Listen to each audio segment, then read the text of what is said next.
Welcome to AETCM, the Emergency Medicine channel. Today we'll be presenting a case of a 56-year-old male who's a non-case of CKD who presented to our ER with complaints of headache and vomiting and a seizure episode today morning. Okay. Shall I proceed, ma'am? Yeah. Coming to primary survey, on our initial 10-second assessment, patient was appearing drowsy. On examination of the airway was filled with secretions. Okay. So suction assisted airway clearance was done, and anticipating an airway compromise, an nasopharyngeal airway was inserted. Okay. And I have planned for an RSI, rapid sequence intubation as well. Okay. So at present in primary survey, patient was drowsy and his airway was not appearing patent. So a rapid sequence intubation was planned. Yes, okay. Is there any contraindication for nasopharyngeal airway? Yes, ma'am. Whenever there is a skull fracture, a base of skull fracture, facial injuries, any anticoagulation disorders, nasal deformities, we usually abstain from nasal pharyngeal airway. So if we are suspecting a base of skull fracture, especially in trauma cases, we will have to avoid nasopharyngeal airway. Okay. Okay. Coming to the breathing part, patient was maintaining a saturation of 88% in room air with a respiratory rate of 22 cycles per minute. Breathing pattern appeared to be normal and air entry was bilaterally equal, but patient had bilateral crepitations on my examination. Okay. Coming to circulation, all peripheral pulses were palpable with blood pressure of 240 over 140 and a heart rate of 87, which was regular in rhythm. Okay. Coming to the disability part, the GCS was E1, V1, M1, totaling of 3 on 15, with pupils were bilaterally reacting to light, 2.5 mm. Coming to exposure, GRBS was 267 mm. Okay. Okay. So we have a patient who is drowsy, whose airway is not patent because he is having gurgling. He is desaturating in front of you. Maybe he is aspirating simultaneously, and he is having high blood pressure with a normal heart rate, and respiratory rate is also normal. Okay. Okay. Coming to the adjuncts to primary survey, I have asked the staff to arrange all the materials required for rapid sequence intubation. I have talked to the bystanders for the consent for rapid sequence intubation. At the same time, I have asked for an ABG as well. Okay. Coming to the ABG, this was the ABG analysis showing a pH of 6.98 with a PCO2 of 79, bicarb of 18, and there was a lactic acidosis of 12.9. Okay. And the patient had a creatinine of 8.06. Patient is actually a known case of CKD. Okay. Okay. So patient is having a metabolic acidosis with the respiratory acidosis. What might be the cause of this one? Patient had thrown seizures to our back prior to the arrival. So that might be the cause of elevated lactate. And why this elevated PCO2? Patient might have been hypoventilating during that time. Okay. Coming to the sample history, patient is actually a non-case of CKD and stage 5 on dialysis. So other than this patient might be in post-ictal state. That's why his airway is not patent. This thing. Otherwise, if we are getting a patient with an altered sensorium in the primary survey, we will be checking a lot of things. What all will we check in a patient with altered sensorium? The most easiest thing to be checked is first a GRBS. Okay. Here the patient had a GRBS of 267. Then other metabolic causes. Okay, so in the primary survey, we can check the sugars. Other than that, if this patient, depending on the patient's vitals, if the patient is having any tachycardia or bradycardia, depending on that. Ma'am, we have to look for a Cushing's triad where patient is having bradycardia, hypertension and an irregular respiration. We have to think about an IC bleed or raised intracranial hypertension. Then any other causes? Like in the heart rate itself, if the patient is having tachycardia or arrhythmias can be a cause of altered sensorium. Okay. Bradycardia? Cardiac arrest has to be. Cardiac arrest might be there, or because of the bradycardia, because of reduced perfusion to the brain. Okay. In BP, this patient's blood pressure is very high. Other than that, if blood pressure is high, are you anticipating any cause for any altered sensorium? There is a factor called posterior reversible encephalopathy syndrome, which occurs as a result of raised BP, wherein there will be altered blood-brain barrier, due to which there will be a vasogenic edema in the bilateral occipital or the parietal lobes, leading to an encephalopathy in the patient. The patient can present with headache, seizures and altered mental status in that cases. So press can be one reason for high BP and altered sensorium. Any other cause? Intracranial bleed. Intracranial bleed. Or patients with stroke. Massive stroke can be a reason. Okay. Or we have to always think about a poisoning also in the background. Okay. Hypotension and altered sensorium. Hypotension, shock, patient might be in shock. Cardiogenic shock. That shock itself can cause altered sensorium because of reduced perfusion to the brain. Okay. Then respiratory rate.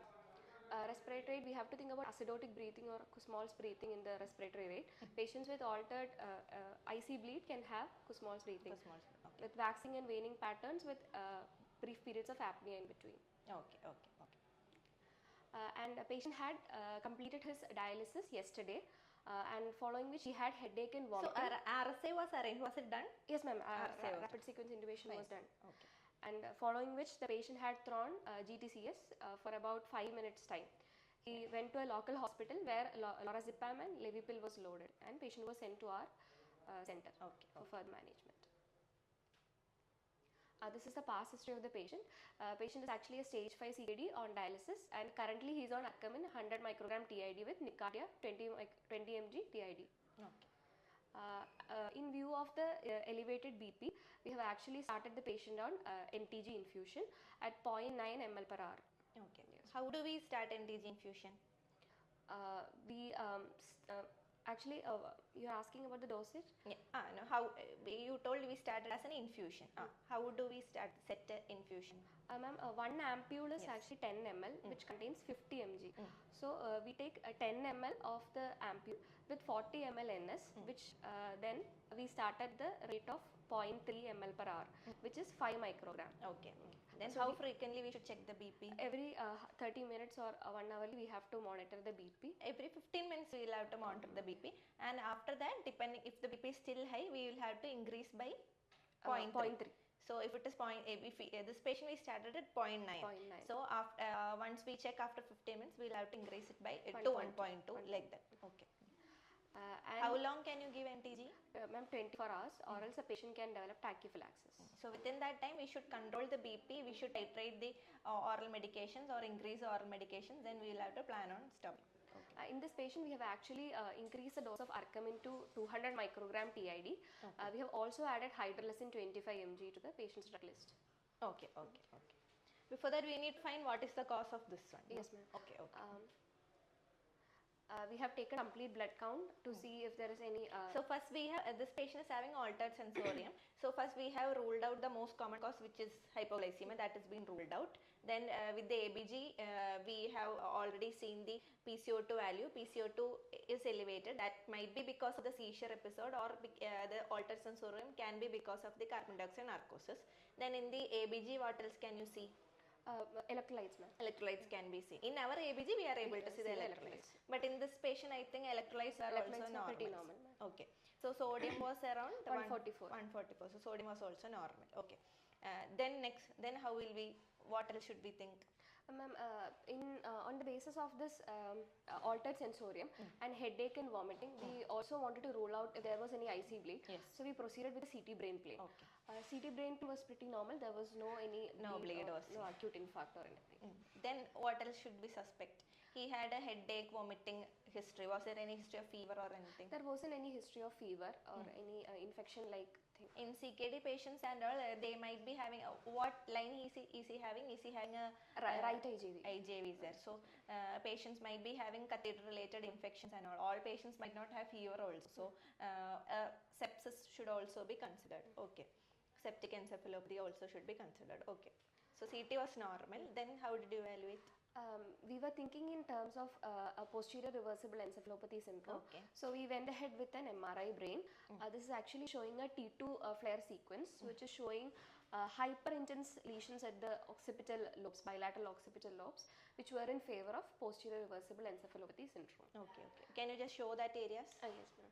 This is the hyperintense lesions. Okay, this is actually the subcortical white matter in which we will be able to see hyperintense lesion. Is it always in the posterior aspect, that means in the occipital region? Predominantly it is seen in the posterior, but it can be seen in the parietal, frontal and temporal lobes also. Okay. So suppose if MRI is normal, what else will you suspect? This patient we got a diagnosis as press. MRI is normal. We have to think about other causes of encephalopathy like septic sepsis, other metabolic parameters have to be evaluated. And we should also think in terms of toxicological causes. In case of cocaine, amphetamines and all, the BP can become high, and patients can also have altered sensorium. Okay. Then how did you proceed with this case? Ma'am, with our stringent BP control with NTG and other adding oral antihypertensives, patient's BP gradually improved. Patient was actually intubated, and with time his sensorium improved, and we could actually extubate the patient. Okay. So how was the oral antihypertensives titrated? Ma'am, we have escalated the Arcamin to double dose TID, that was 100 to 200 we have escalated, with adding hydrolysine and Nicardia. So you made it 200 TID. Okay. How much we can increase a day? How much Arcamin can we give a day? 8. We can give actually, we can start with 2 to 5 mg per kg to a maximum of 10 mg per kg 6 to 8 hourly. So we can give 500 mg of 500 microgram Arcamin every 6th hourly or 8th hourly. So that much high dose we can give. And hydrolysine was also. Hydrolysine was also added. Hydrolysine, what's the maximum dose? 25 milligram 6th hourly or 8th hourly can be given. So since this patient was already on Arcamin and Nicardia, we increased the dose of Arcamin, and since the patient was on NTG and since we were not getting adequate control, we started hydrolysine also. Okay. So can you tell something about press? Ma'am, press is actually posterior reversible encephalopathy syndrome. As the name suggests, it's a reversible cause of encephalopathy. Not always reversible, but mostly reversible. Mostly it is reversible. It actually occurs due to altered blood-brain barrier because of the elevated BP, due to which the patient can have bilateral vasogenic edema without an infarct, leading to this encephalopathy, wherein patient can present with headache, seizures and altered mental status. So actually because of this elevated patient's body because systemic blood pressure is very high, the patient's brain circulation, there can be vasoconstriction and vasodilatation happening. So because of vasodilatation, this vasogenic edema will happen and press will happen. And other complication is that it is simultaneous. There can be vasoconstriction and vasodilatation. So if vasoconstriction is happening, what will happen? Brain ischemia will happen. Vasodilatation happen, edema will happen. So during if this patient is continuing to have this high BP, or if this patient isn't present, if we are not controlling the BP, after some time there can be vasoconstriction in the brain and patient can go for ischemia. So that might not be reversible. Okay. So what are the common causes of press? Press can be because of severe hypertension in SLE, thrombotic thrombocytopenia, HUS, and in pregnant females you have to think about eclampsia, preeclampsia, or drug-related. The renal failure patients and patients who are on immunosuppressant drugs, in these patients press is common. Okay, so how do we treat it? The main management is actually BP control, and with proper hypertensive management, patient can be brought back to the normal sensorium. Okay. This patient, you told, since this patient had a history of seizures, we started on outside hospital, he was loaded on Levipil, right? So should we continue that? That can be actually continued to 1 to 2 months. It can be, since it was started, we can continue, but ideally not recommended. But patient need not take this anti-epileptics for a long time. Okay. So this patient was a patient who with uncontrolled blood pressure, CKD patient with uncontrolled blood pressure, presented to us with press. So and the symptom was headache and seizures. Vomiting. What else can be the symptom of press? Ataxia, focal neurological deficits.